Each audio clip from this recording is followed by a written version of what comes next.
Welcome to the Toonami Squad podcast sessions, episode 11. Tokyo Ghoul debuts. Anchor Bay needs to get a clue. Hello and welcome to the Toonami Squad podcast sessions, episode 11. How's it going? I am your host, Eric Casey, also known as eRockstar5 on Twitter. I am JMB, aka The Boss, founder of Toonami Squad. You can find me at JMB_700056 on Twitter. I'm Sam. I'm one of the writers for Toonami Squad. You can find me on Twitter at SZUniverse. And I'm Phantom at PhantomStar64, podcast producer, video editor, and very sleep deprived right now. Same here, somewhat, technically, even though I took a nap. But anyway, having said that, the topics that we're going to go into today are our first, not really first impressions, but what we thought of the latest episode of Samurai Jack. Kind of Jack episode 3. Episode 3. Episode 2 of Sam, Well, and Me. Shit happens. Tokyo Ghoul, of course. Next. Potential, whatever potentially could replace JoJo. If it isn't continuing. Yeah, if it isn't continuing onto season 2, we want to talk a little bit about the One Piece sales on movement. We thought that was an interesting thing to bring up. That was a thing last week, and thought it was interesting to bring it up. And we'll be talking about the unaired Moltar bumps and the Ghost in the Shell. Well, at first, a preview to the Ghost in the Shell live action movie. And those are our topics. And what we think where it could stand with the critics. Yeah. So let's start off with Samurai Jack. That episode was great. Shit got real. Yeah, it's very real. Man, that might have been... No, that was probably my favorite Samurai Jack episode so far. I thought the action was great. The whole build up to it. Jack being injured for most of the episode, and then at the end, like, even though he defeated his foe in a sense, the guy seems like he just seems so defeated mentally and physically. Mm-hmm. It was a great setup to that episode, and I'm actually happy that the wolf was still in this. Yes. Yeah. And he's so cute, that dog. Yeah. There's not really... I don't think there's a whole lot to talk about with this episode, because it's pretty simple in how it's set up and everything, but I think the episode itself was just great. I think it's more of an episode where I think it's required that people should watch it rather than hear us discuss about it. Right. At least that's how I feel. I would second that. I don't want to make it seem like that we keep like bringing up these shows and we're like honest. We're being honest with you. You should just watch it. We're not here to recap the episode for you. You have other podcasts to do that. Right. Yeah. But still, we want to give a little bit of a 2 cents. But essentially, though, like it's really freaking good. I can't believe how good it's been so far. Yeah, and there was a lot of blood in that episode. Oh yeah, it bloody. It was surprisingly very well done, and how they handled Jack's situation and how he was going to take care of the daughters of Aku, which I think this isn't the last we'll see of them, or at least some of them. She's still alive, whoever her name was. I'm pretty sure they're still, all of the rest of them, the 4 of them, are still alive. Because Jack survived. Killed 2 of them. He killed a He's for the sword, so I know she's dead. Yeah. I think my prediction, I think he killed them all except for the one that we got like backstory to. I think her name was Ashi. Yeah. Whatever daughter of Aku was that. I have a feeling that they may go the route, because don't forget Jack and that one daughter Aku fell from that tree branch after he wrecked all the others. I have a feeling that. Oh, don't you mean he just gave no fucks and just dropped her? Yeah. Yes, I have a feeling that because part of that episode was about like Jack kind of trying to cope with like actually killing somebody, like killing a human being. I have a feeling that the beginning of pretty much the first half of this week's episode is Jack and her. They fall in like side by side with one another. Jack wakes up first, tries to redeem himself in a sense, and tries to save her. And then That she doesn't may sound like form the an ally with previous that, but I don't know. That's my prediction, though. Yeah, we'll say that that's not how the preview had it going. Yeah. Yeah. Seems like Jack found himself in a very different place, whether it be wherever that forest was. It Yeah. looks really interesting. I'm curious to see how this new episode this week will pan out, and I'm Same. excited to see it. I love the color scheme with the Oh animation. yeah, Oh, the yes. colors in this Yes. season is just so vibrant. Last week's episode was so beautifully done. Oh yeah, Um, I also loved With- how with- they used the snow in this episode. It yep. was just so well done. Yeah. And there's a, Nice- I think there's a theory floating around about the daughters, about they're trying to figure out who got the priest pregnant, one of the ladies from the cult. Oh, Uh, I don't know. I don't know either. Or I just found a random video having them talk about. Yeah, I've seen videos of that as well. I don't think that's really something that they'll focus on at all. yeah. It just Mhm. doesn't, to me, that doesn't feel like anything to add to the actual plot line itself. Right. But I think that's it with our impressions on episode 3. This seems like it'll be a great season. We hope Jack will find the sword. Mhm. It's been living up to it's actually kind of exceeded my expectations so far. Is it? Agreed. I'm not sure if it's a little bit premature to say that 3 episodes in, but I've been very, very very, very surprised, and I'm really enjoying it. Yeah. I'm I'm each also episode enjoying it. continues to ramp up. It seems like, and it's we have 7 episodes left. Jesus. Yeah. I know. It's gonna go by so quickly, and I'm just gonna be so disappointed when it ends, but happy. Same. I still want to praise episode 2, just the choreography and the music. Mm-hmm. Mhm. If anything, the music. I just wish they eventually upload the soundtrack. Yeah, I'm just like I said. I'm just glad that because it's kind of weird that this show has technically been on such a long technical hiatus and everything, and the fact that to pick it up after all these years and make it seem like that it hasn't missed a beat. Mhm. It's quite impressive. You got to give it that. Oh yeah, I find that very impressive. Thank God it's better than Pop-Up Girls. That's not a hard goal to accomplish. Yeah, It's not a like reboot. It's a continuation. this. Yeah. Yeah, like this could have been like they could have taken this in such a directional wise. They could have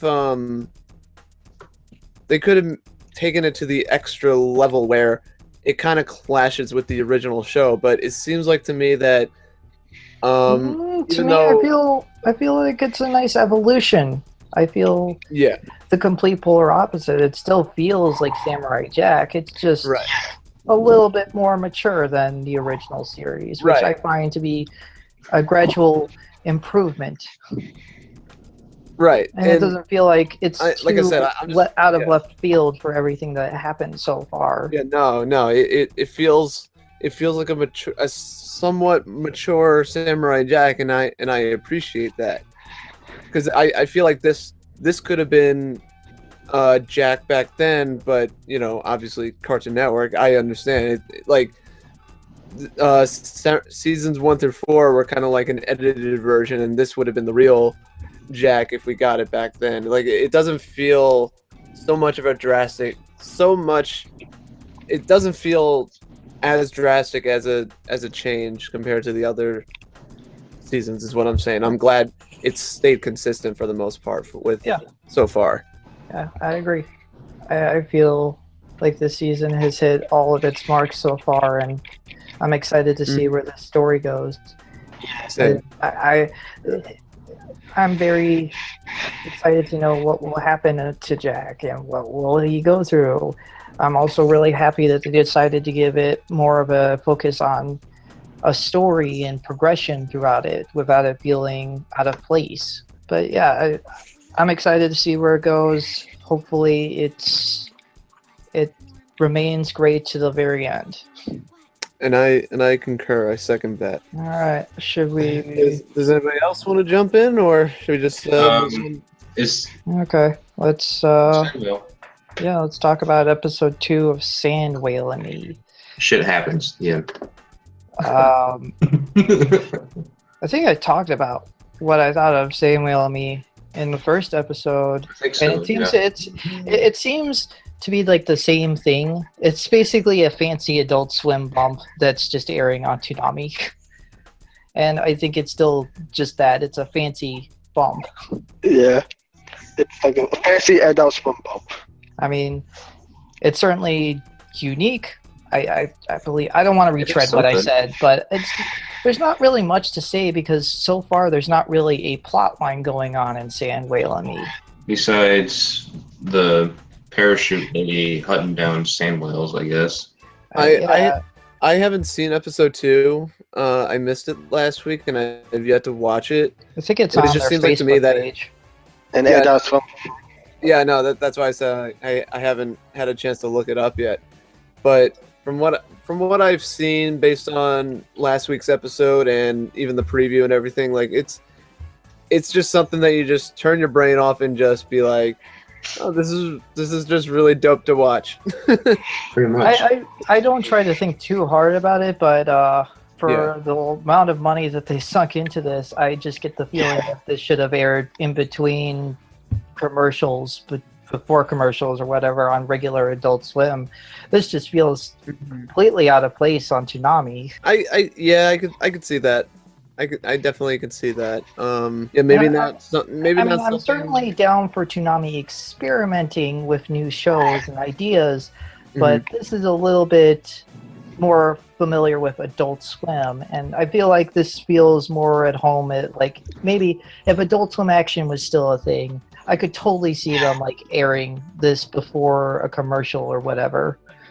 So so you're kind of saying that maybe like a clash of like different. Yeah, it's very clashing of styles because even though yes, a lot of people compare Adult Swim action and Toonami with shows, I get a different vibe with Toonami than I ever did with Adult Swim action because Adult Swim action they were very unique with their show selections compared to Toonami. Let's say that much. Toonami, I've always thought, their focus has always been on shonen, anime, and a very unique amount of different shows as well. But Adult Swim action always experimented with like, oh, we'll put comedy here. We'll also put this weird shit on because we got it. So I personally just don't think it fits Toonami. It's not a bad thing that's currently on. It's not really all that impressive. Like really the only thing that relates to it is the director and the director's previous works. Really,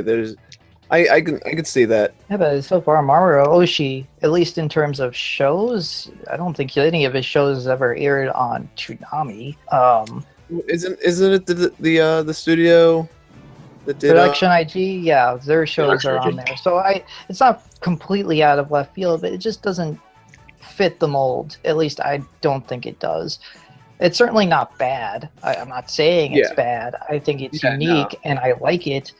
But I also would have just checked it out if it was on regular Adult Swim. Yes, I second that. I could see that. Maybe something that relates to Toonami a little bit more instead of something completely experimental and out there and weird. I mean, I'm down for experimental works. It's just I don't think the live action kind of fits, the whole.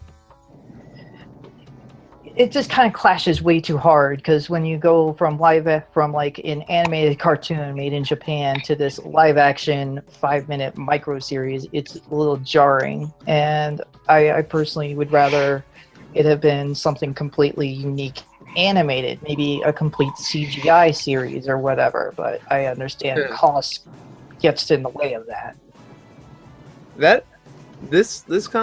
The Sam Wellamy concept, now thinking about it, would be pretty interesting if they had like if they did it in like an animation style, kind of like some of the music videos that they have shown in between the Toonami bumpers and all that, like Rattle That Lock and like animations like that. That would be pretty interesting. Yeah, I mean, as it stands right now, I think Sam Wellamy is just okay. I mean, it's certainly fun to just watch it because it's just so bizarre and out there.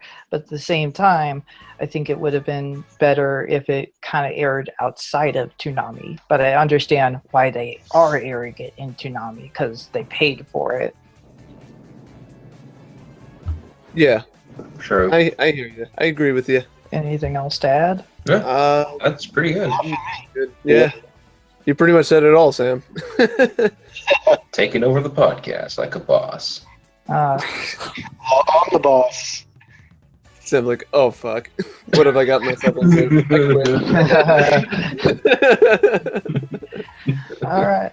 We really had nothing to say about the first two, but I guess I think Sam Wellamy fits in the same mold as Samurai Jack. It's better that you get an impression of to watch it and judge for yourself. It's better that we have it than not have. You know the old saying. It's better to have it than not need it, than need it and not have it. I think Precisely. and it's just something there just to check out. Turn your brain off for a little while. Just to add to the other things that you could turn your brain off towards if you turn your brains off during the broadcast. That's true. It is nice to have it though, and the fact that Toonami was just like, here's money, here you go, do something with it, and if this opens up to other things and from hopefully other creators too, hopefully we'll see stuff from other creators too. Oh yeah, I would totally be down for more of this. Just I don't know, maybe fit it more in. I would say fit it more in line of what Animation. Toonami a bit. Yeah, because this, like I said, I don't hate this. I like it. It's just, I just kind of wish it was a little bit more focused on animation rather than like unique experimentation with live action, which once again isn't a bad idea. I just kind of wish it had live action experimental doesn't fit really with what Toonami fundamentally is, and so it clashes with like the style of it technically. Yeah, in a way. And you know what? If this opens up the door for more micro series that Adult Swim's willing to pay money for, I'm down. Same. And who knows? Maybe the next one, if there is a next one, will be even better. Yeah, definitely. Symbiotic Titan. Well, we don't want Symbiotic Titan to be a micro series. We want that. No, I want a full series. Yeah. Season. We don't want it to be That's not bastardized like Teen Titans Go. Like, I consider Teen Titans Go like a micro series. Like those like in-betweens on DC Nation before it was its own series. Yeah, essentially. Those are. At least it looked better. I hate those things. I do appreciate that those things do have like some of the voice actors that I loved growing up and all, but I think it's just wasting their talent though. Like they're like It's trash. No, I don't want to say it's trash. It's just I feel like it's wasting their talents. Kevin Conroy, Tim Daly, and those guys, like they deserve like a full-fledged show. Yeah, I just feel like I know he's already had his due with Batman the Animated Series, but I mean, if you're gonna bring back Conroy as Batman, do a whole friggin' series. Don't have him in for like 5-minute episodes. It's such a waste. All right, I think Anyway. Want to talk about JoJo's replacement. I think we're talking about Tokyo Ghoul. Yeah, speaking of ranting. That one, that was very, very predictable. Yeah. Yeah, I saw Silver's tweet on that, and I was like, I guess it is kind of predictable. Everything that sets up in that first episode. I said it was predictable before I seen Silver's tweet. Well, episode 9, we pretty much warned you that the show, yes, it's very predictable. Well, I never said Slow. I mean, People, I will say this: people seem to like the first episode, but enjoy the rest of the series because you're watching basically nothing happen. yeah. For me, I just want to say, I just want to say, you've seen the high point. You've already seen the high point. Actually, I will take that back because I think episode 2 something at least happens. I think. Yeah, but I mean, like, it's been like so long since I last watched season 1 of Tokyo Ghoul. Like we were saying in episode 9, where the protagonist sucks. Like, the first episode was the protagonist. What I mean by that is that the protagonist, Kanagi, whatever his name is, that was his high point in episode 1. Everything that happened in episode 1, that was his high point in, like, being an interesting protagonist and, you know, being sympathetic and relatable. It's all downhill from there. This coming week, it's all downhill. Where, like what Sam said, essentially happens on occasion, but most of the time it's just him moping around. Episode where he gets introduced to the coffee shop, or yeah, the week after. I'm trying to remember because it's been so long. I think that should be either episode 3 or 4. Okay, so this episode he meets. Yes, he meets the girl. He meets the girl. Okay. This week, yeah, because he spends half the episode, spoilers, moping around like, what has happened to me? And then he meets the girl. Insert yeah. shitty emo music here. Yes. But yeah, like I said, you've seen the high point. In my opinion, you've seen the high point of his character already in episode 1. It's all downhill from here. Where he just mopes around for the rest of the show. It's just disappointing. I mean, at least he does something in season 2, but you won't be getting to that until 12 weeks are up. But so he uses his Sakura. But even with that, he just like I said in the previous episode, he just becomes OP. That's it. Like, they don't do anything with his character.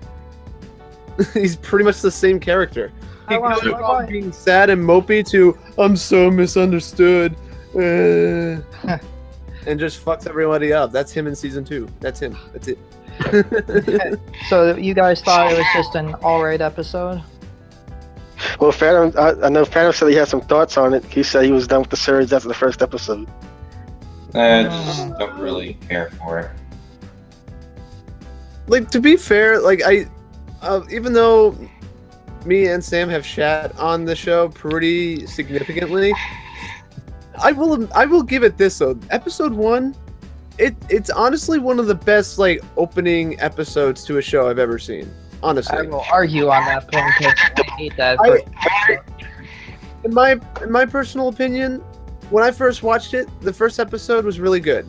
I just want to say that the first episode it's really tense.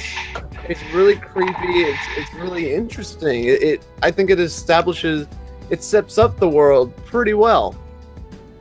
But again, it doesn't follow up on any of that. Oh no, it does not. That's what disappoints me. I said when I first watched it, the first episode hooked me, and then after that, I was waiting for it to expand on everything, and it never does. Well, I'll say it is. I wasn't very impressed with it so far, but I'll give it a few more episodes just to see. I would give it a few more episodes, but like I said, you've already seen. I think you've already seen the best episode. Well, that was the best episode. Then that was horrible because that was just too predictable.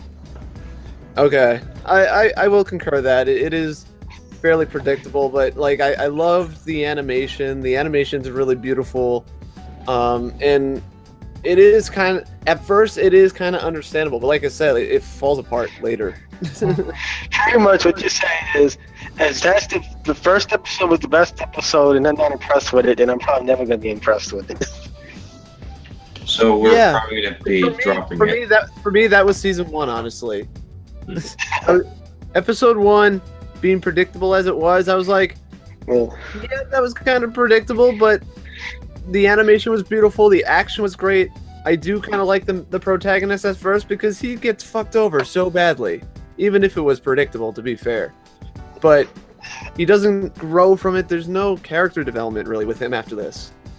I heard season 2 is even worse. Yeah, season 2 is just him mowing down. Like I said, season 2 is him being OP, mowing down everybody and being like, "Oh, I'm so misunderstood." Again, you just want to watch the girl. When the girl shows up, she doesn't salvage the show, but you watch because of her. Because eventually she kind of picks up the slack that Kanagi loses, and you're like, I kind of want her to be the main character. She holds this up a lot better. So the funny thing is that I don't even remember her name, but I like her a lot more. Yeah, same. Like her personality, as you see her throughout the show, like I'm like you be like, I want to be watching her more. I want to watch her, what she does during her day as a ghoul. I don't give a shit about Mr. Whiny Poopy Pants. I'm sorry, Kaneki sucks. I agree. Yeah. So, My opinions are your opinions. So. Yeah, she's the only reason why I kept going. She's the only reason I kept going. I wanted to see her. That was it. Again, sorry for shitting on Tokyo Ghoul, but I speak. I'm just saying my perspective. And it's because I wanted to love the show so much, but I can't. I just can't do it. I feel like it's a disservice if I say that I love this show when I really don't. We can probably talk something more interesting, like something. Or I lost my train of thought. another potential, not Tokyo Ghoul, but a show that could replace JoJo. You mean? yes. Lupin. So, season 1 of JoJo is reaching its conclusion, and we have no clue if it's being replaced or if it's staying. Yes. I have no idea. I have no idea either. I have a feeling that Mobs. I know it's an easy it's an easy show to go after, but I would say Mob Psycho makes the most sense since tonally they're kind of similar shows where great action and also, you know, a little bit of comedy thrown in there. There's a demand for that. I would think, and also Mob Psycho won the Yeah. contest. So that makes sense for all the reasons. But again, I stand by what I said when they picked up Tokyo Ghoul. I want fucking Lupin, damn it. Oh yeah, I would actually watch Lupin the Third a little bit more than Mob Psycho, but Yeah. if there is I would love Lupin. if there is a simuldub of Attack on Titan season 2, I Yeah. would imagine that would be #1 replacing JoJo. That just makes so much sense because it's just they would probably shift the lineup probably drastically to accommodate for Titan. Mm-hmm. I certainly don't know how they would do that, but I'm sure they could figure it out. It's not like it would be so drastic nobody would recognize the lineup, but Yeah. I doubt this would happen, but I would guess if Jack ends and they get Attack on Titan season 2, maybe they could put it at 11:30. I mean, that's just a big old if. Well, if they keep it at 11:30, they would have to expand to later hours. Because then they would have to lose 11. But if they keep 11 p.m., maybe they'll have shows. It'll be so weird how they handle that because it's going to feel completely weird and off balance. But another possibility, and this one is kind of new, but Blue Exorcist season 2, that's getting a dub. We don't know how far that dub's in development or in the works, I should say. This would depend how far in the dub that they finished. think the amount Adult Swim will allow is like 3 to 4 episodes that are fully completed. I think. I have no clue. But if there's enough episodes dubbed, then yeah, they could totally air that and just wait until Jack ends. And we don't know for sure. That's another thing is like if we get another simuldub, will they have to stop airing it for marathons, or will they continue moving it on? They could potentially just continue airing an episode a week until it ends. Mm-hmm. I'm probably gonna take it with a grain of salt. I'm actually not sure about Blue Exorcist. I mean, I don't know. Season 1 did fine. It did fine, but to lock down that time slot, I don't know. You never know. No, yeah, I'm not saying. I'm sure Aniplex is realistic about it. Probably working on pitching it to them, and they liked season 1. They liked the show, so it's probably at one point going to be considered. Yeah, no, I'm not denying that it's not going to be considered or anything like that. It's just obviously you want to throw in, a show that does, similar to what, the previous shows before JoJo have done. You don't want to put in a show and lose ratings for it. I understand that. You want to try to get some consistency. I understand, and I'm not saying Blue Exorcist would be a huge jump, but I think it would do fine, at least at 12:30, and if not at 12:30, you could switch around Tokyo Ghoul to like 12:30 and air Blue Exorcist season 2 at 1 or whatever. But maybe, yeah, you can keep. But I mean, if you were just going to do that, you might as well have just moved JoJo down. But I don't. Do you think that? I mean, if this arc is really good for JoJo, maybe they might keep it. Can we confirm that JoJo may not get reruns? Get put down once it finishes, go to where Ghost in the Shell is, or I don't know. I mean, could they also marathon it? Oh well, a marathon that could be a possibility if they still have the rights. Marathon for Phantom Blood in the beginning of I mean, with Memorial Day coming up, I can. Reminder: JoJo season 1 ends before the end of April. Oh, so won't even make it to towards Memorial? No. So probably most likely would be Dragon Ball Super to have a marathon. I'd much rather see Samurai Jack just air all 10 episodes again. I think they could do that. I would love it. The Curious Case of JoJo's Bizarre Adventure. After Samurai Jack airs, are they supposed to make it like a movie? No, this was the movie. No. No, I mean, no. What I mean is put all the episodes into one thing. Oh, we don't know. We have no clue what they do. Yeah. Who knows? That's what was reported back at Annecy, supposedly. It could be a rumor. But yeah, I mean, there's a lot of show possibilities. Although I would really be down because I think a great replacement for JoJo would be Lupin. It carries like a similar vibe. It's very good. I haven't watched part 4, but I hear part 4 is really good. I've heard the same thing. And if it is Lupin, I'll be down to watch it. I think that would be a fine replacement for JoJo. I've been begging for Lupin since Toonami's been revived. Wait. Was this the Lupin that they said they wanted to air but couldn't because too many boobies? Or is this a different... Fujiko Mine. They tried getting that back in last year, and instead they couldn't because too much boobs.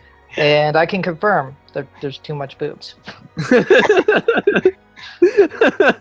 Well, thanks for confirming that. It goes into like OVA territory half the time. I'm like, it's aired on TV in Japan? Well, it's Japan. What more do you want? It was probably late night television, and they probably had to censor some things, but Jesus. But I would be totally down to watch Lupin the Third Part 4 if it ends up. It seems that they are heavily considering Lupin, which is awesome. Same. Like I said, I've been begging for Lupin ever since I got introduced to it from watching alternate reality Dragon Ball Z. Super Saiyan Gozar on YouTube. I used to watch his his Dragon Ball Z abridged show, alternate reality Dragon Ball Z, and he was like super obsessed with Lupin. And then I eventually got into it because I heard it from that. And then when I saw the show, I'm like, oh, this is the show that he's talking about. And then I watched it and fucking loved it. One of my favorites now. Yeah, I saw part 2 back in the day on Adult Swim. Okay. Yeah, I watched it. I watched it online. Yeah. I wasn't really. I wasn't allowed to stay up during that time to watch it. Back then, like those old Adult Swim shows. I only saw like one. I only saw that once. Yeah, I saw it a few times. I think they shifted it around in time slots, and then they just dropped it completely at one point. Yeah. But I'm down to watch Lupin the Third. I mean, I haven't sat through and watched all of part 2, but I like Lupin. Mm-hmm. But I mean, there's also a plethora of other anime that they could air. Yeah. The option there's there's a lot that they could I mean, for right now, all we know is that JoJo Season 1 is coming to a close. We have no clue if they are considering to airing Part 3 yet. So, Part 3, because we are on Part 2 right now. Part 1 was Phantom Blood. Well, you said Season 1, so I'm thinking Season 2. My bad.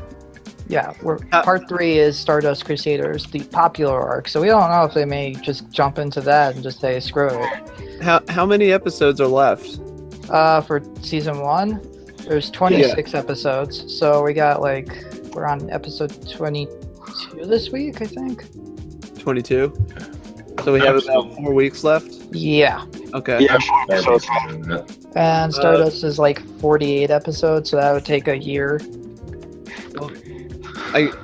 Most likely there'll be an announcement, I assume, on Toonami Pre-Flight. Oh, yeah.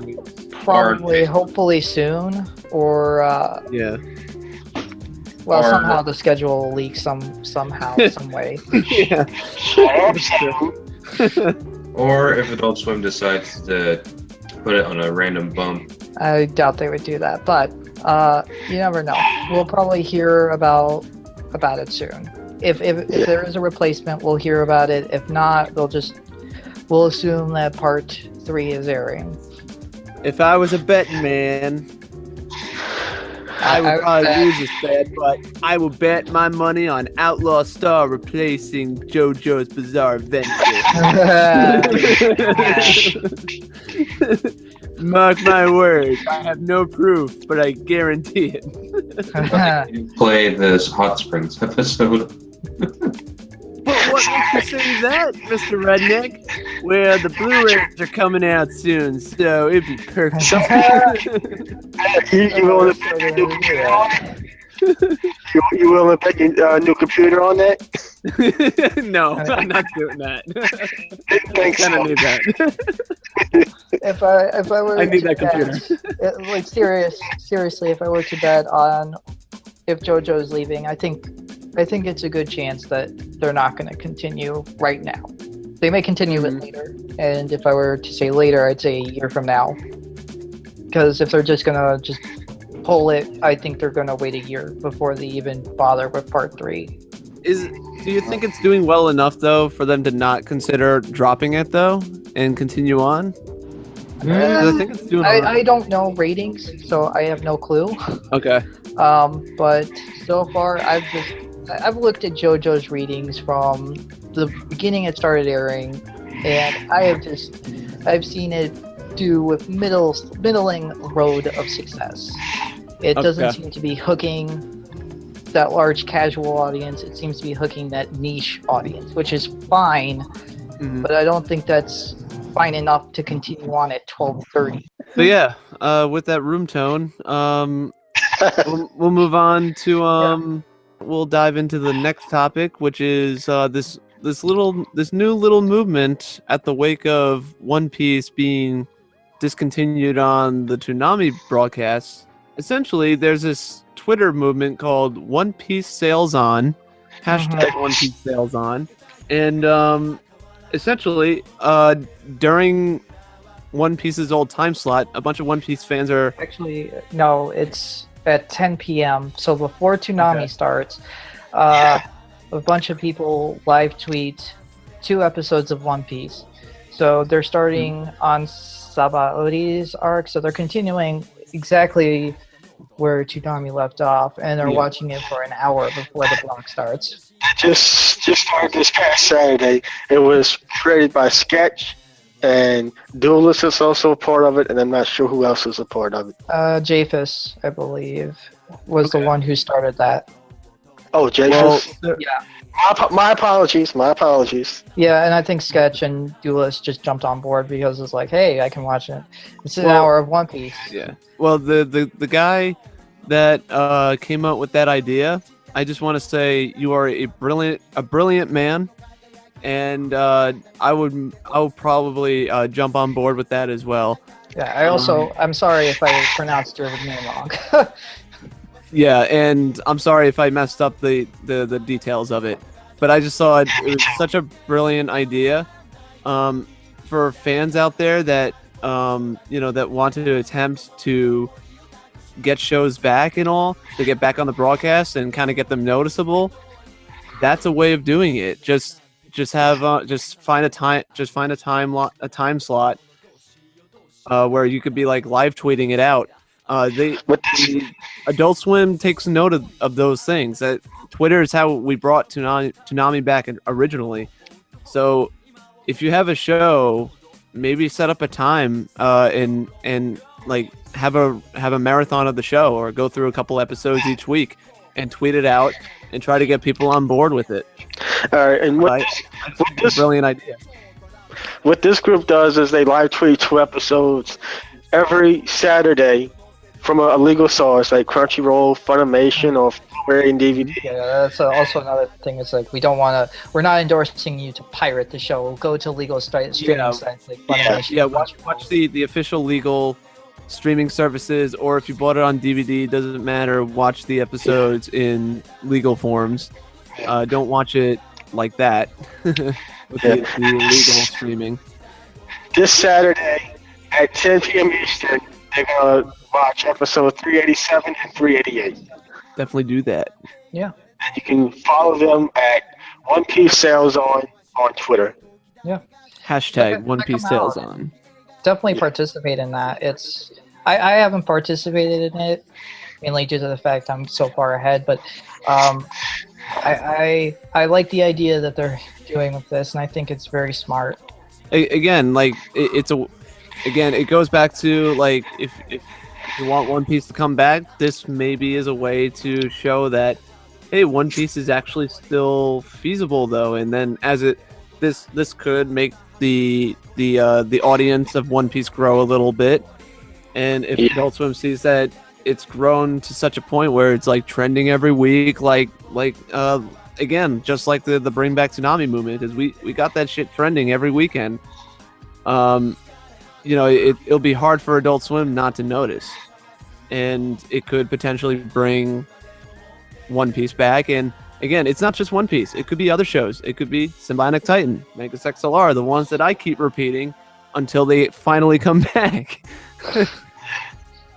But yeah, this is a great way of attempting to bring those shows back. It's just a brilliant idea, and I applaud the person whoever came up with it.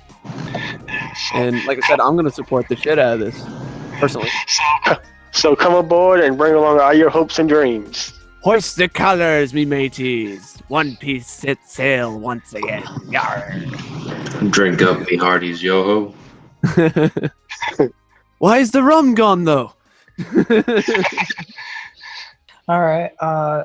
Next, shall we talk about the bumps that aired this week or last week, whatever? That's not the Final Fantasy VII game review. That's lost forever. I guess those were. I didn't know those were unaired. I thought they aired the Metal Gear Solid one. I assumed that. And I thought they also aired the other bump as well. From what my memory with Moltar's era is completely beyond me because I grew up watching Tom 1. So Agreed. From what I'm hearing, everybody's saying that the Clyde bump was unaired. Okay.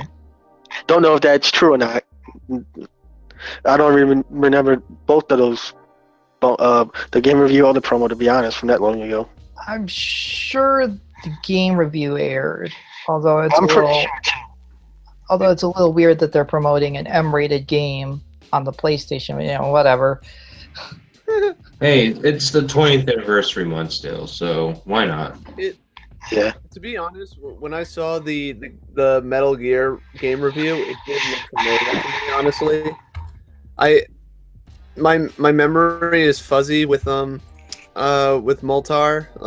Like Sam said, maybe the stuff that I remember the most was Tom 1 and on. Yeah. Moltar, I kind of caught the tail end of it before they jumped over to Tom 1. So I don't remember too much of Moltar, but I remember watching maybe half of that era. And it, like I said, the bump seemed familiar to me when I watched it. There was a familiarity with it, and I probably botched that word, but you get my point. Mm-hmm. But I don't remember the Clyde bumper, that's for sure. But how dope was that to see that? Yeah, it was a nice touch. Yes. I wonder if they're going to continue doing that for the if they continue keeping the pipes look for, maybe they'll keep it until the end of Sandwheel and Me, but if they keep doing that every week, we'll bring back an old clip from one of our eras and rerun it. Yeah, I think that'd be cool. Maybe one from each era. So this week was Moltar's, next week would maybe be an unaired Tom 1 era bumper or something.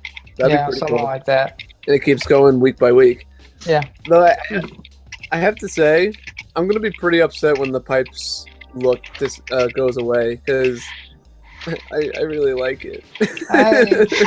I'm kind of like, it looks fine. It looks a little weird in HD compared to. Yeah, but I kind of. So.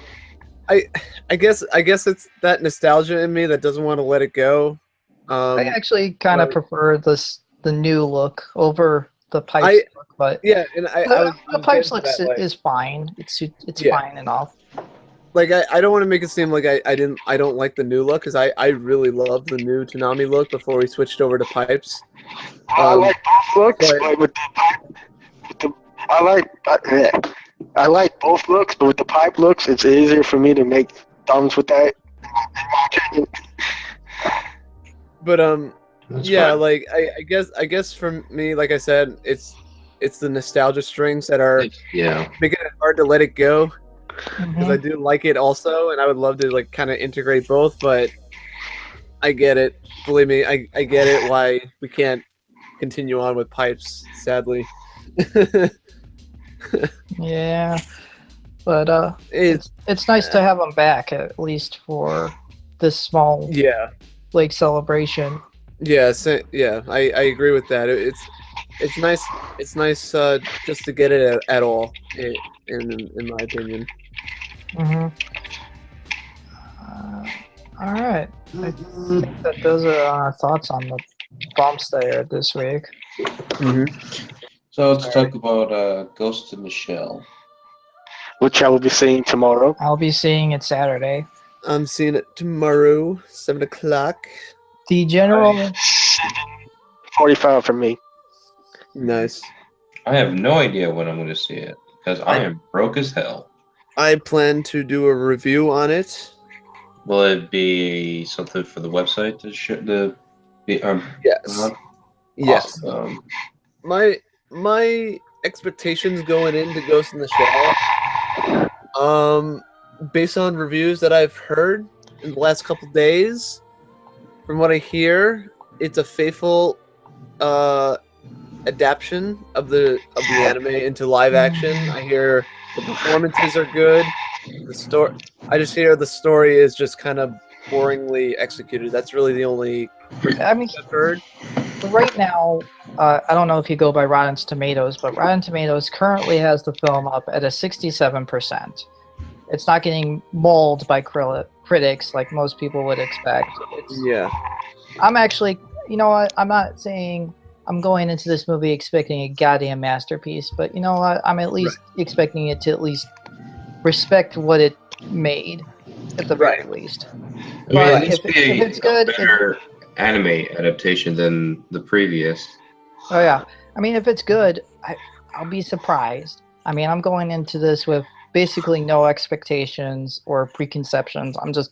I'm going in as a casual audience watcher. Just like, if it's good, it's good. And if it doesn't waste my time, then I don't feel like I wasted my time.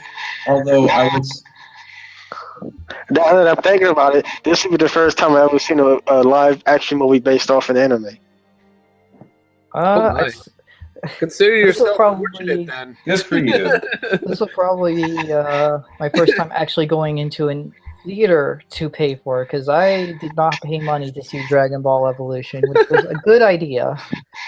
Yeah. Actually, No, no, that's wrong. agree. In that case, I have to agree. Actually, no. I paid to see the Speed Race.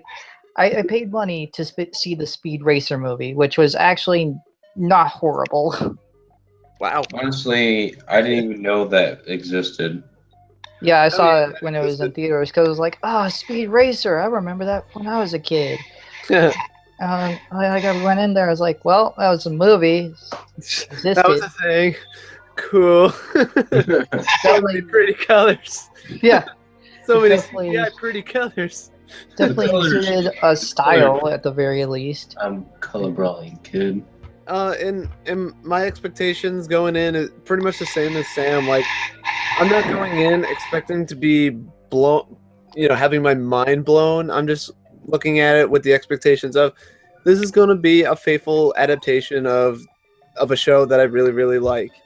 And I like Scarlett Johansson. I like the cast. I think they did a good job. They look like the characters. I think it makes sense. It looks like a faithful adaptation. Yeah. Well, I'm not sure to. The hell is that? What?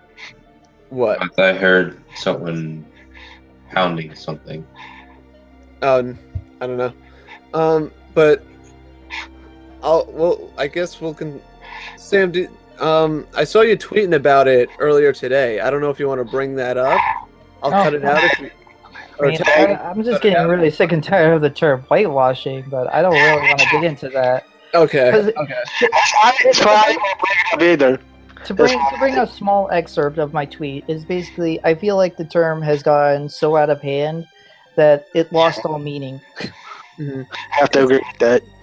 Because I feel like that maybe one of the reasons why, like, Rotten Tomato, the Rotten Tomato score at 60, like, for it to be like decent, I would, in my opinion, I would say like a 70 or 75 at least. And I wonder if these alternative news sources that are writing about the whitewashing and all that, is that possibly playing a role into the downvoting of it on I feel, even though I've actually read very positive reviews, but for the most part, most people say it's just an average movie. Mm-hmm. That's the general consensus. That's what I've read too. Like, I saw the article that you posted though, and I was like, what? Like, I get why they titled it like that, but like, why title it like that? Like, that's so dumb. Yeah. Look, I'm just getting sick and tired of people overusing the term whitewashing. I'm not saying that term should be abolished or anything, because that is an important term that we should consider. Right. I'm just saying, cut that shit out. Use it when it's actually really needed. Yeah, because, and also, like, I look at it from this perspective too. Like, I know a lot of people talk about live action movies being like, oh, they have to be Asian actors and all that because the show is from... Okay, so basically, if there was a Cowboy Bebop movie, every actor had to be Asian. Right. Well, I don't think And if there was a Trigun movie, all the actors had to be Asian. See how that falls apart? Right. And that's my point too. Like, the way I look at it is like, you can't... It's basing it off the stuff made over there in Japan or Asia, wherever. you have to separate the two. You can compare the two to an extent, but there has to be a line where you draw where you have to draw the line where you can't compare one and the other. You know, you have to look at it as its own thing and look at it from this is an Americanized version of Ghost in the Shell. I feel like comparison is important, but I also feel like I will agree is that I think it's good to compare the original Mamoru Oshii film to this one, right? But not to overly instinctively say, well, this one's made in America, so it's obviously bad. You know, have an open mind, critique it. What works? What doesn't work? Right. And, you know, don't go into this blindly just saying, "Oh, fuck this! This is whitewashing." It gets you nowhere, and it's not can't be done because the characters aren't foreign actors. It's like, no, when you look at anything like this at its core, it's a piece of art. It's an art form. It's storytelling. People have different interpretations of it and everything, and I think that's not fair. Where you think it's just exclusive to people over in Japan, where it's taken off. I feel like America should have the opportunity to do its own thing with this material. I don't think it's fair that here's my fans are like it has to be exclusively Japan centered. You know what I mean? Yeah, I understand that, but I think there are some animes that I think should stay in Japan, like Akira. That's something you can't make into a live-action American film. You'd have to heavily rewrite that into something else. But I still think though we should be allowed to make the attempt. I get it. Live-action animes here in America don't have the best track record. They don't have a good track record in Japan either. Like I've seen a few live action movies and they just are not good. But still, there are some of the few that are, from what I've heard, are. Yeah, I mean, I'm interested to check out like this Full Metal Alchemist movie because it looks pretty awesome. Yes. I'm interested. Oh God, Inuyasha live action movie. The Netflix Death Note, possibly. Like. Yeah, I mean that sounds interesting. I mean.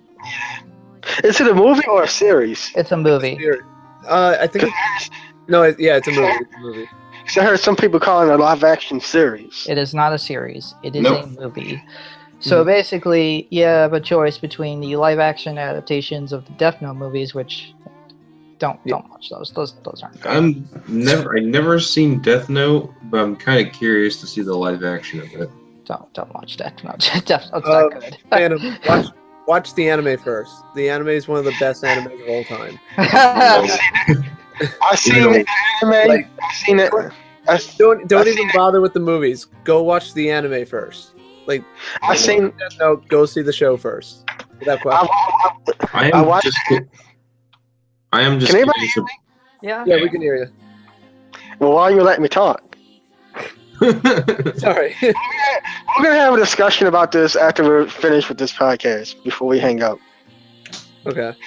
Anyway, what I was trying to say was I watched the anime on Adult Swim and I've seen both the live action movies. Mm-hmm. I will say that the series for Death Note, anime wise, is better than the movies, but I have never really cared for Death Note that much. But really, I'm surprised. Yeah, it's been a year since I last watched it. I remember watching it on Adult Swim, but okay. Because my friend and I watched it, and I absolutely loved it. It's one of my favorites of all time, honestly. I liked it. But yeah, like going back to what we were saying though, like with the live action and America, I just hate how people think that people don't think that America is capable of making a good adaptation of an anime, and I don't think that's true. Yes, I agree the track record is god awful, but the problem is that I mean, I think about it this way, like weren't the right people to be involved with that project. That's right. in my opinion why those movies failed. Yeah, like take for instance comic books like DC and Marvel, like back in like the day, like Like early 2000s. Mm-hmm. Like even before then, like, you know, the live action track record for those movies were so bad. Yeah. You know, with the exception of like Batman, the Tim Burton one, like a lot of them were just reviewed poorly. They got mauled half the time by critics. Yeah. And You meant nowadays, the one with George Clooney. like a lot of superhero films are being praised. You know, it's because of the For the most people on part. board, and a lot of the times they are good movies. I will not defend Age of Ultron. That movie sucked, but or any of the Thor movies. Those movies are terrible as well. But I will say that you know, comic book movies nowadays are being celebrated, and I feel like you can do the same with live action anime adaptations. Right. It just depends on the team. Right. And even though I'm not expecting this Ghost in the Shell movie to do wonders or anything like that, I just hope this is like a step in the right direction. Yeah. And especially the market needs it too, because again, Dragon Ball Evolution, Last Airbender, those movies are so bad because the people behind them just didn't understand the source material. In my opinion, and because of that, I don't think it's fair to say that America isn't capable of making a good live action adaptation of an anime. It's just the people involved are not, you know, the right choice. And I feel like if the people that are putting money into this do understand the source material and do find, you know, and are trying to put like the Ghost in the Shell movie does look like it's a faithful adaptation. You know, the filmmakers look like they really gave a shit about the source material. Yeah, I mean, Didn't the guy who did and even Scarlett Johansson. Sorry, even Scarlett Johansson. Like she a lot of people were shaming her for taking the role. She was just like, this is a really fascinating concept to her. Like she admitted that in an interview. Like you have to, in my opinion, you have to. I don't know if she's saying it just to kiss the ass of the fans, but I want to give her the benefit of the doubt and actually and believe her when she says the reason why I took the role was because I thought the concept was fascinating and this was something I wanted to be a part of. I want to know where you found that interview, because that sounds interesting. But you know, like I think CNN did a recent interview with the original cast for the English dub production of Ghost in the Shell and voice actresses and all that. So they seem, at the very least, optimistic about the film's fate. They do have their concerns that they bring up, but you know what? For the most part, they don't seem overly negative about the situation. Which is good. Like it's they're not insulted by it. Yeah. I mean, like even when it was announced, like I'm not even insulted by it. Like if the movie's good, it's good. I mean, like I said, I'm not going into this movie expecting a lot, but same. If you're just expecting a decent adaptation. Yeah, at the very least, a decent adaptation, because that shows me that they at least cared enough about the source material and cared to take notes. Because isn't like Maki on Maki board? Tashima? Yeah, she's a co-producer. Yeah, so it's obvious Production IG had somewhat of a hand in this, at the very least. At least I think. I hope so. You know, with her being a co-producer, she had a say in it. You know, that goes without saying. Yeah. So, you know, it seems like it was in, you know, it's in better hand. This live action anime, this live action adaptation of an anime, is finally in somewhat of the proper hands. I will say decent hands. You know, we don't know if the movie will be good or bad. Right. I'm going into this with basic expectations. Right. And if it exceeds those, I think that's a victory. But I'm just saying, and I'm not saying this just because we interviewed Magi and all that stuff, but you know, if Production IG had a hand in it, you know, those guys respect Ghost in the Shell. They know what they're doing with that property. They understand it. They yeah. Unless you're Anchor Bay. In hands. No, we still don't. I guess to end this off, is that situation changed? What with Anchor Bay? Yeah. They said, give me 1 second to pull that up. I forgot exactly what they said.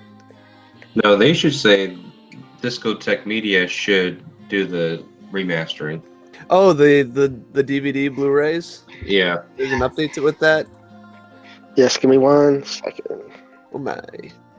They better be asking to send them back so they can fix them. Or That's just what have they someone do. else do them. That's what they should do. That would be the right thing to do. People paid money for that. They should get what they wanted, not Mm-hmm. what they got. Like that whole situation is similar to like when Batman Arkham Origins was released at a buggy, broken state, and yet Warner Brothers literally admitted, "Yeah, we're not gonna patch the game or anything. We're too busy working on DLC to sell you." Wait, what game was this? It was Batman Arkham Origins. Oh, right. Remember that? Yeah. And Warner Brothers was like, "Oh yeah, we're not gonna patch the game even though it's in a broken, buggy state. We're too busy developing DLC to sell you." Why? Because fucking money. That's why. I mean, if that's just a different topic for another time. So, on March 22nd, I emailed her. I said, "Hi, Kate, who is the director of home entertainment for Lionsgate and Anchor Bay."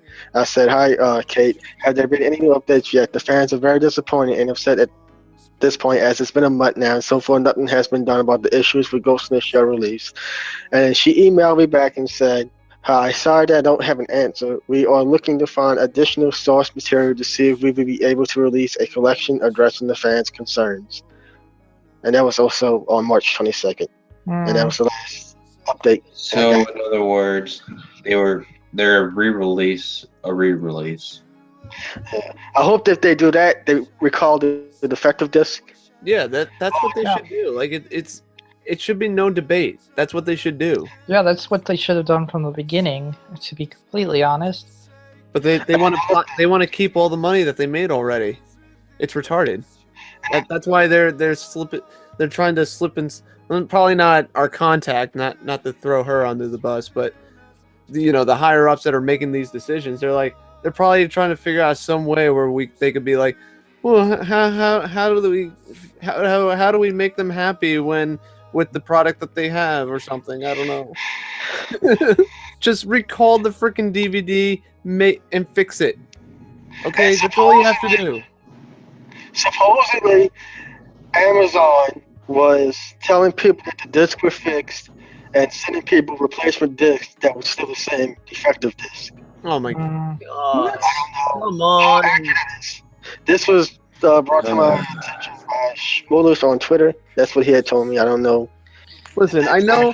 That's probably on Anchor Bay still, because I know that whole. I know that's a whole another can of worms. Like, it's a lot of work to recall something that's defective, and you have to go in and fix every unit and everything. But do the ethical thing and just fucking do it, okay? Because dragging this out longer than dragging this whole thing out and your whole approach is wrong.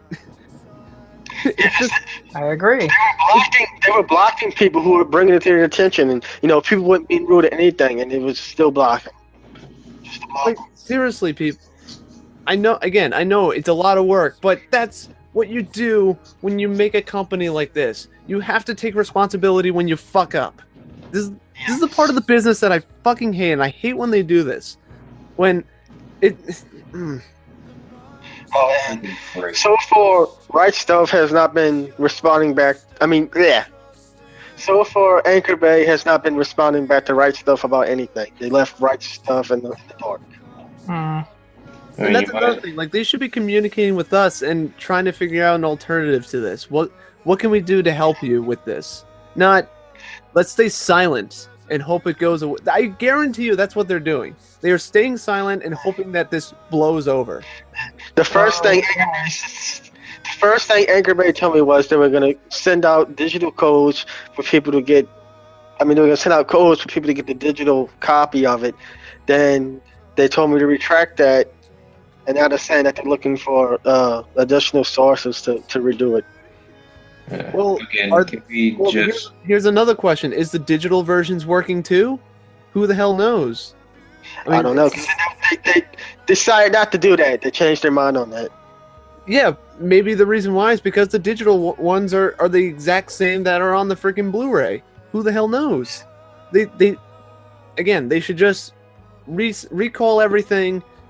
And oh my god, I just it's this just Never pisses even me off. apologized publicly about it. Never even apologized about the whole thing. That Of course not. people Yeah, are. I'm not gonna apologize. I mean, might as well just recall them and just have someone else do the remastering. Here's the and because all the pre-order money is already in their freaking bank account. That's why, most likely. Like I don't want to. I'm sorry if I'm throwing accusations at these guys. Again, I know I'm being devil's advocate, but I'm trying to be optimistic too. But that's what this comes across with Arcadia. What is it? Arcadia Bay, right? Anchor Bay.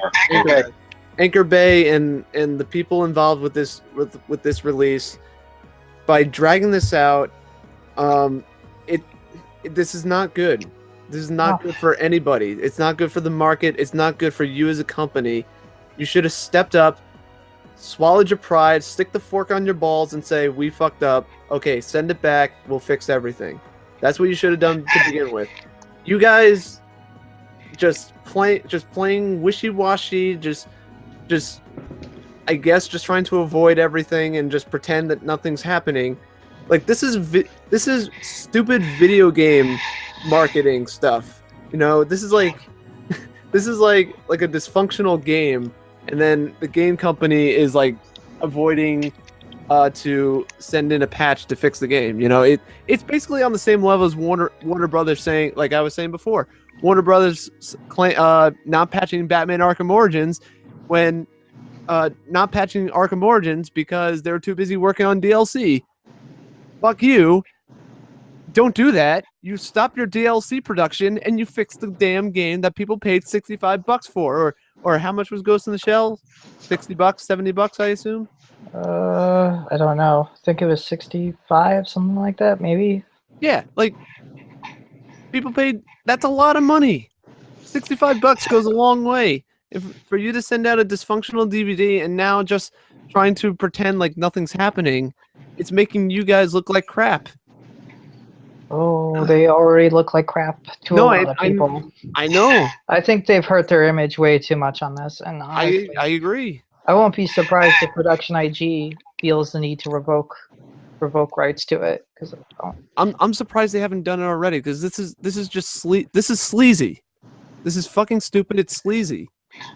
And I hate when companies do this. Oh, I hate it too. And all the emails and conversations I had with the director of Home and Retirement Anchor Bay, never once did she apologize. God, it's what a depressing note. If they do lose the license, hopefully, because currently Funimation has pretty much a lot of Ghost in the Shell, excluding the first film. So if they get the rights revoked, hopefully they can pick it up. Or Discotheque. And by the way, I just want to say this, that me and CJ from Toonami Faithful were actually working on this together. He was the one who actually brought it to my attention with all of the mistakes with his article that he did. Which, by the way, great article, by the way, CJ. Well done. Mm-hmm. And thank you for bringing that to not just our attention, but the whole community, and also Jose as well, putting out a video showing exactly what was on the DVD, like that. How do you do that? How do you have the Japanese voice acting in the English tapes? How do you make a mistake like that and say, "Yep, this is all ready to go"? Come on, people. And then dub titles. The subtitles are in the English version. It's dub title. We're going like full on Warner Brothers JoJo release now. Oh, that's even worse. Yeah. Like they completely from what I saw, they completely botched it, and people paid a lot of money for that shit. Take responsibility. Don't try to ignore this. Which, by the way, I don't want to be that guy that like sends out, that tries to like attack people or anything like that. But keep pressure on this. Keep bringing this up, because this is one of the things that don't let Anchor Bay and these sleazeballs get away with this. Don't let them get away with pocketing this money and pretending like nothing happened. This hurts the market. This goes into sort of goes into like the pirating and the illegal streaming stuff, because it's things like this is why people do that. When they get fucked over, when they spend, because it's so expensive, and then they get a dysfunctional product. You're hurting your own industry when you do this.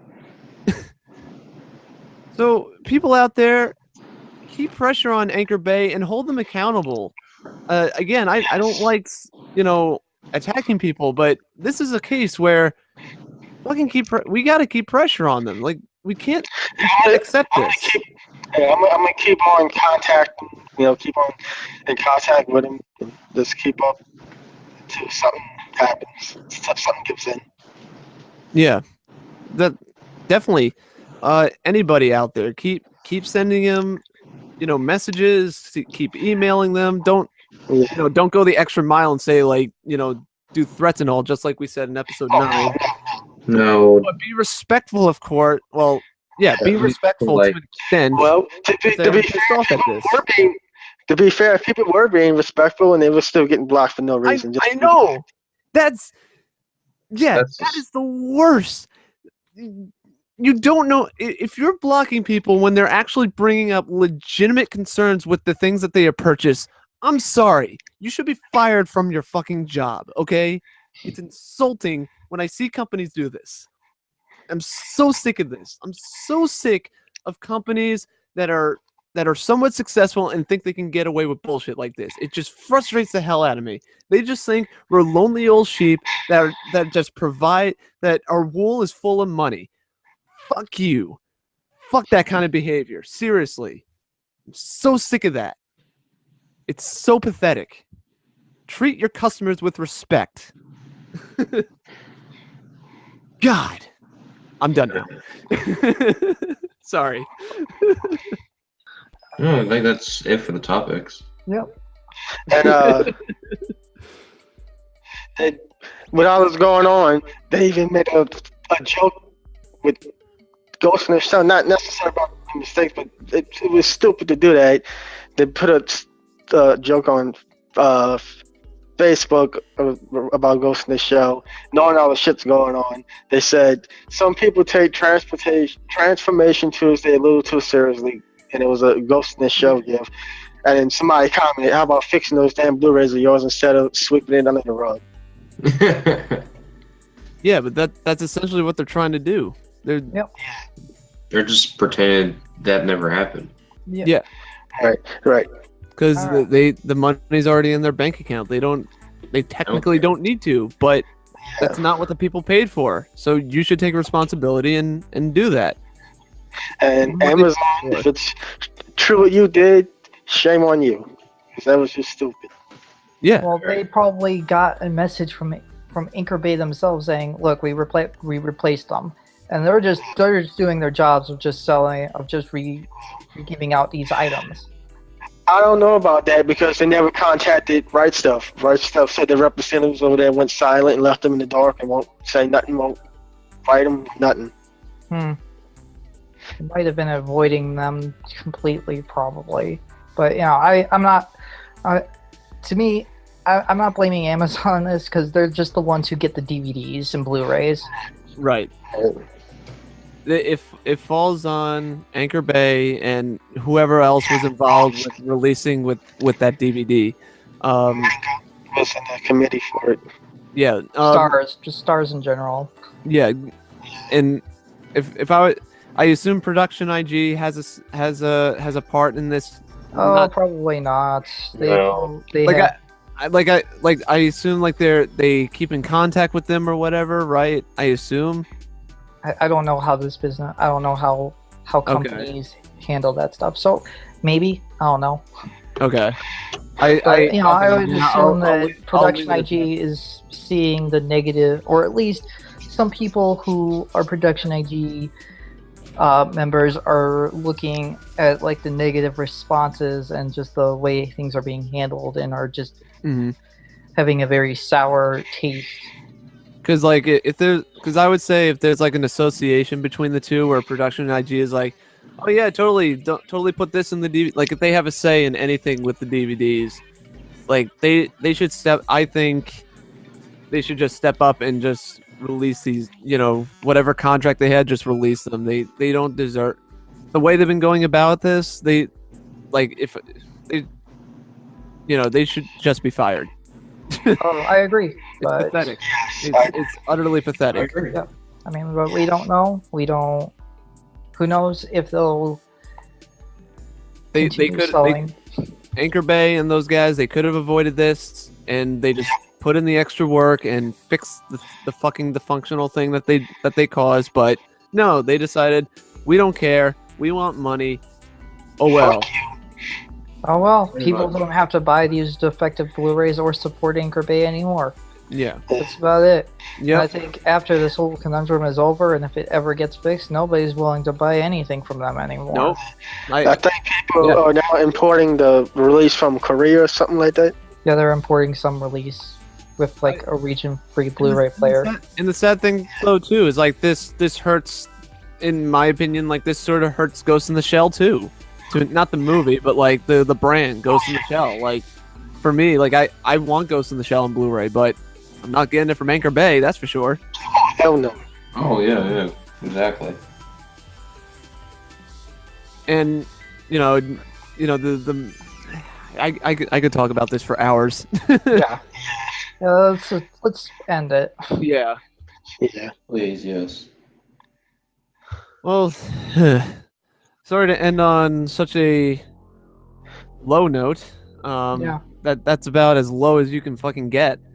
But Yeah. well, with that, we hope you enjoyed this episode of the Toonami Squad podcast sessions. Nonetheless, I am the host, Eric Casey, also known as eRockstar5 on Twitter.